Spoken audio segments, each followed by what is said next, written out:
Good evening and welcome to tonight's Omega Inspiration. Tonight's topic is I cannot perceive what I do not conceive. If we think about the fundamentals of this sentence, it makes perfect sense. So let's go to the definitions. To conceive, conception, is pregnancy, but it also means to not only to impregnate, but to form or devise in the mind. To perceive is to become aware or conscious of, to come to and realize and understand. The act of conception, as I said, is to impregnate. When I discover a concept, which is an abstract idea or a general notion, I am impregnating my mind with a thought, idea, or philosophy.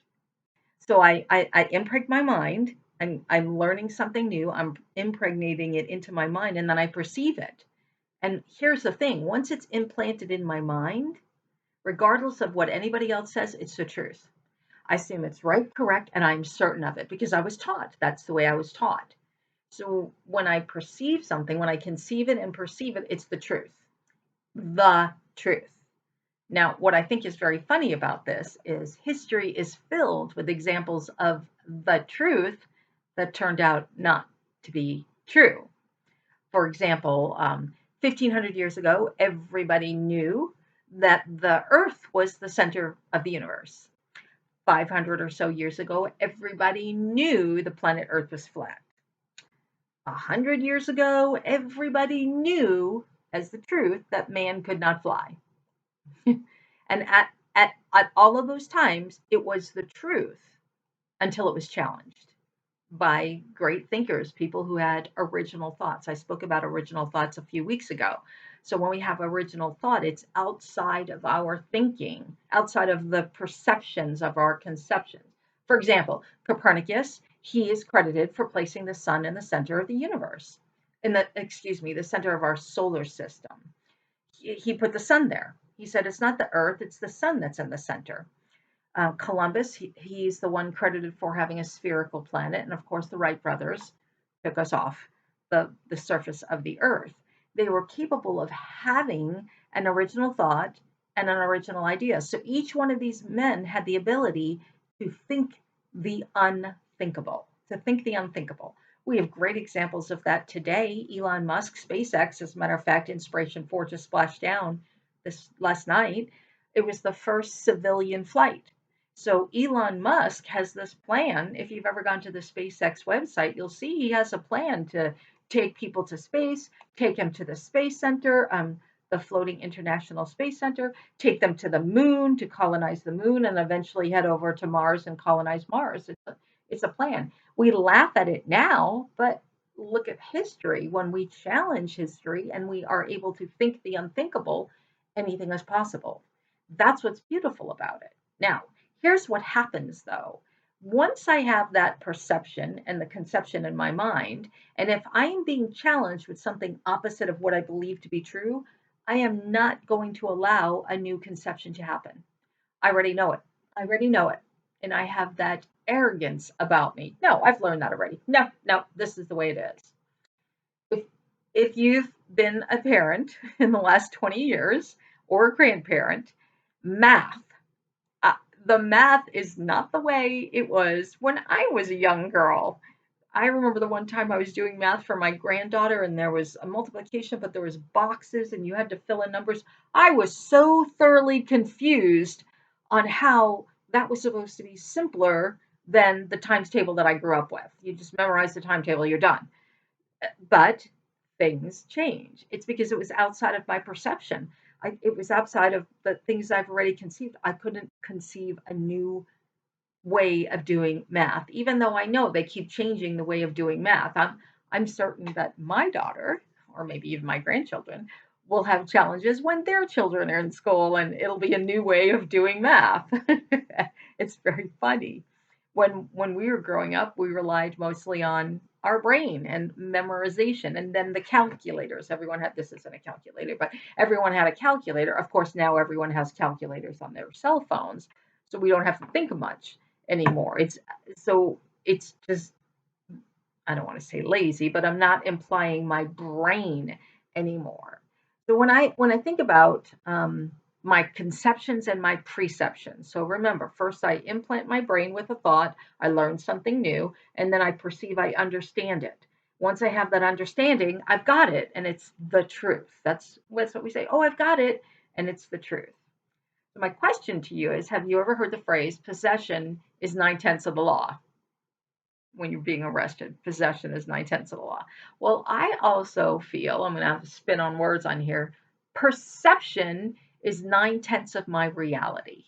I think that's quite true. That my perception is 9/10 of my reality. And unfortunately, I perceive my reality to be truth.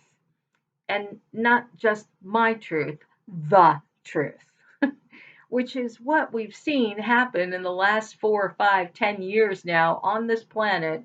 Everyone is fighting for the truth, which they know to be the truth. It's their truth. Social media has opened the doors to everybody speaking their truth, and there's nothing wrong with that. What happens is all the hate that gets spewed along with the truth. There used to be a time where I can agree to disagree and we still could be friends. I still could love you. We just agree to disagree. That's not how it is today, unfortunately. Today, most of it is war. Like every war on the planet has been fought because of a difference of truth. Every war on this planet has been fought because of a difference of truth. Think about that. From the early days of Ishmael and Isaac to the current conditions of the United States and what's happening now with Afghanistan, it's just a difference of truth. Every war that I've engaged in is based every every war is based upon my perception. And what I mean by every war, it's every judgment, every criticism, every correction is all based upon my conceptions.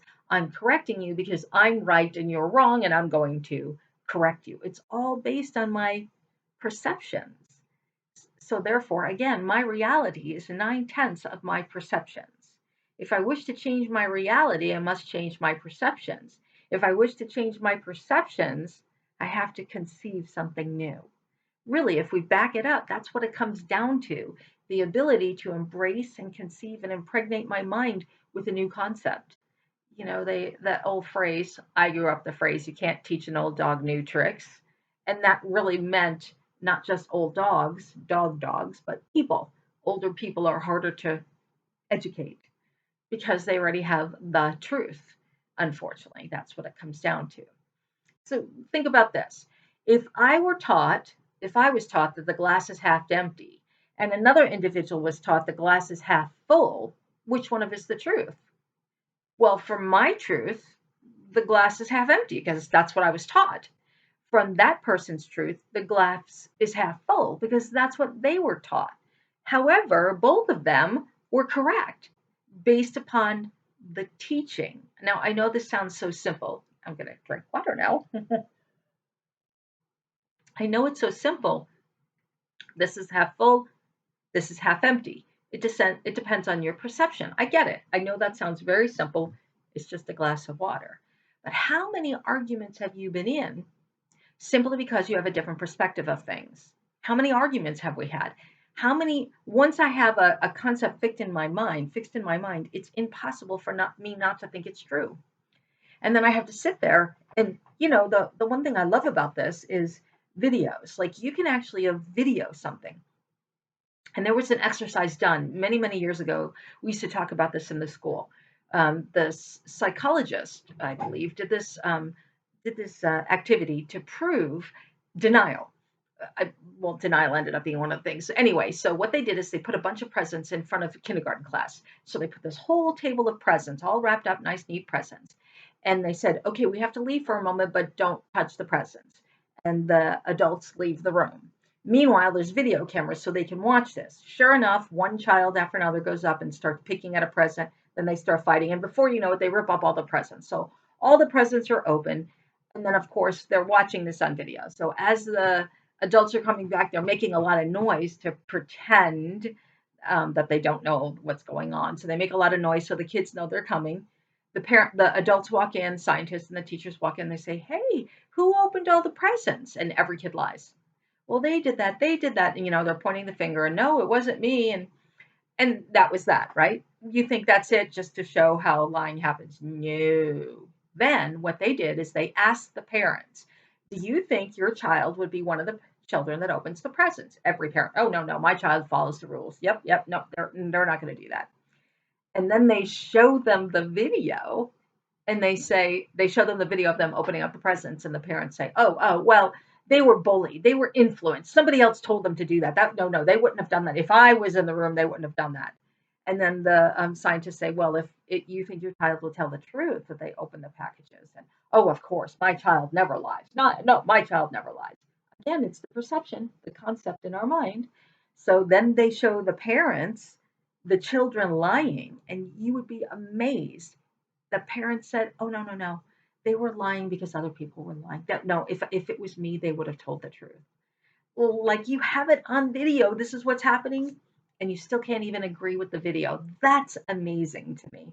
It's amazing to me that we can actually have the proof in front of us, but because my conception is a certain way and my mind perceives it that way, I cannot bring this into my mind. So you show me proof and I cannot agree with it. I will deny it. And I will create something in my head to prove that to be wrong, even though it is correct. Now I know I'm talking philosophical and it's really difficult to use that in philosophical terms.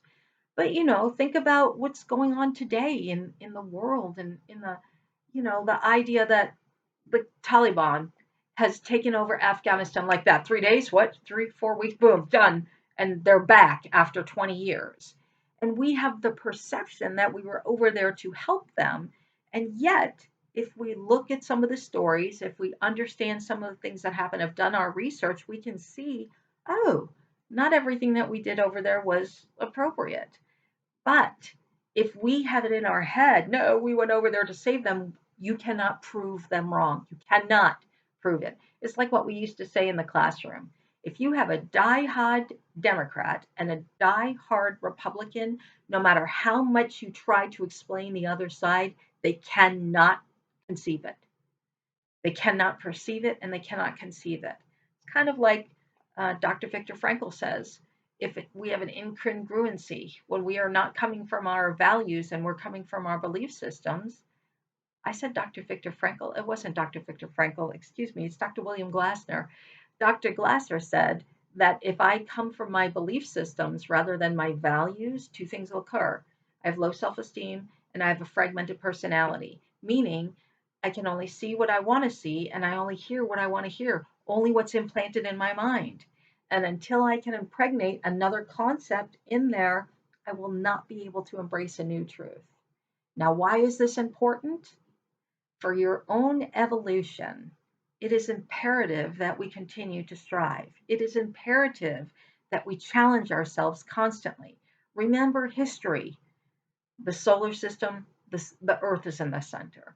The Earth is flat. We cannot fly. Look at our history where the truth was certain, and yet today we recognize that that was not the truth. To challenge what we believe is so important, not angrily, not with emotion, but just with dedication and conviction. To say, you know what?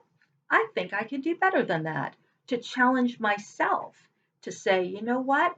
I might have limited belief here. What can I learn about this? How can I expand my point of view? How can I embrace other points of view? The one thing I do love about Gandhi, there's many things I love about him, but there was one thing he said when somebody asked him what religion he was. He said, I am Islamic, I am Hindu, I am Catholic, I am Jewish. He went through all of them because he recognized that if you can embrace all points of view, you have no war with anyone.